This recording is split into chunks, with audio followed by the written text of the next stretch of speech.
kehidupan dalam kuburan jauh lebih panjang dibandingkan kehidupan di dunia.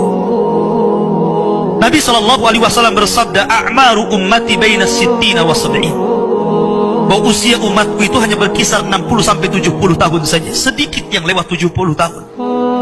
Kalaupun ada usia yang sampai 100 tahun, itu sedikit sekali.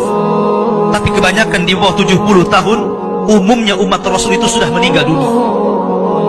Tetapi ketika orang masuk ke dalam kuburan, usia dia di kuburan sampai kiamat ditegakkan itu panjang sekali. Anda bisa bayangkan, orang yang meninggal sejak zaman Nabi Adam sampai hari ini kiamat tidak dibangkit-bangkitkan, menunjukkan bahwa kehidupan kuburan jauh lebih panjang dibandingkan kehidupan dunia. Dari sinilah maka wajar seorang mukmin harus takut dengan kehidupan kuburan. Ma'asyiral muslimin yang dimuliakan Allah Azza wa Jalla. Tetapi para ulama mengatakan, apakah orang yang mendapatkan adab kubur itu munqati atau mustamir, terus menerus ataukah terputus? Kata para ulama, adab kubur itu hanya terputus dengan tiupan sangkakala Israfil. Ketika itulah Nabi SAW menceritakan bahwa Allah Subhanahu wa Ta'ala memerintahkan kepada Israfil untuk meniup sangkakala yang pertama. Disinilah adab kubur terputus.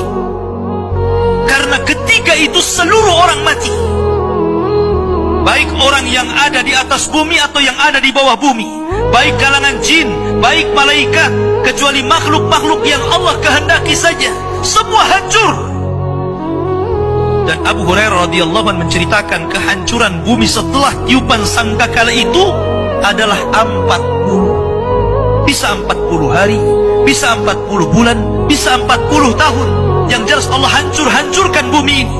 Allah luapkan lautan ke daratan. Allah jatuhkan bintang. Allah hancurkan gunung sehingga seperti kapas yang dihempas angin. Itulah yang disebut dengan kehancuran alam atau hari kiamat.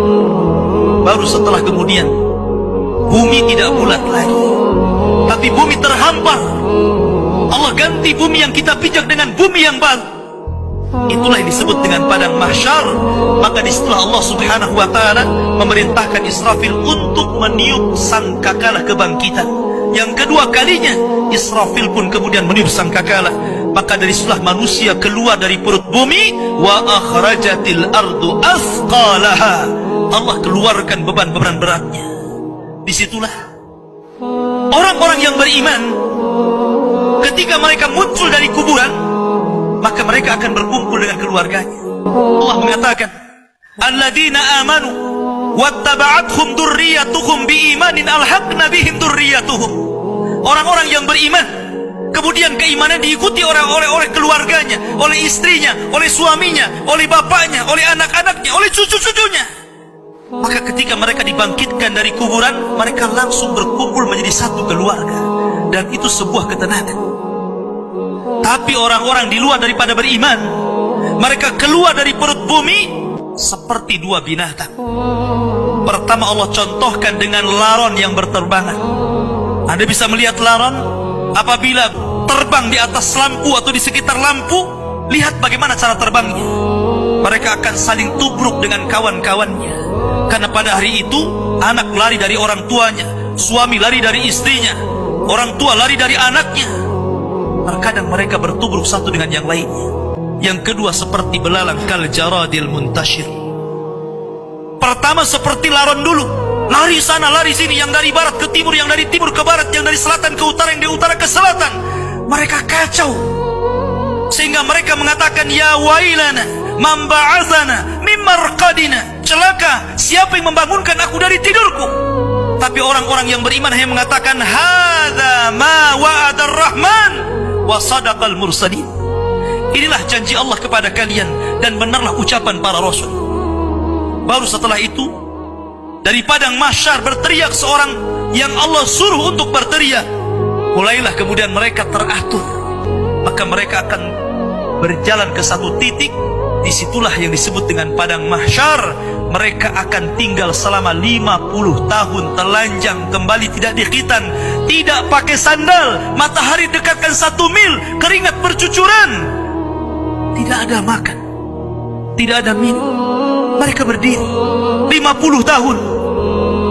Sehingga akhirnya orang-orang saleh mereka berkumpul, datang kepada Adam minta syafaat. Adam memberikan udzur, tidak sanggup memberikan syafaat. Kata Adam, datanglah kalian kepada Nuh, karena dia Rasul pertama dalam Islam, Rasul pertama setelah Adam. Maka mereka pun kemudian datang kepada Nuh. Nuh pun memberikan udzur, datanglah kalian kepada Ibrahim, karena dia Khalilur Rahman. Maka mereka datang kepada Ibrahim. Kata Ibrahim, aku tidak sanggup berikan syafaat, datanglah kalian kepada Musa, karena dia Kalimur Rahman. Ketika mereka datang kepada Musa, kata Musa, datanglah kepada Isa. Isa pun memberikan udzur, tidak bisa. Seandainya kalian datang kepada Muhammad sallallahu alaihi wasallam itu lebih baik.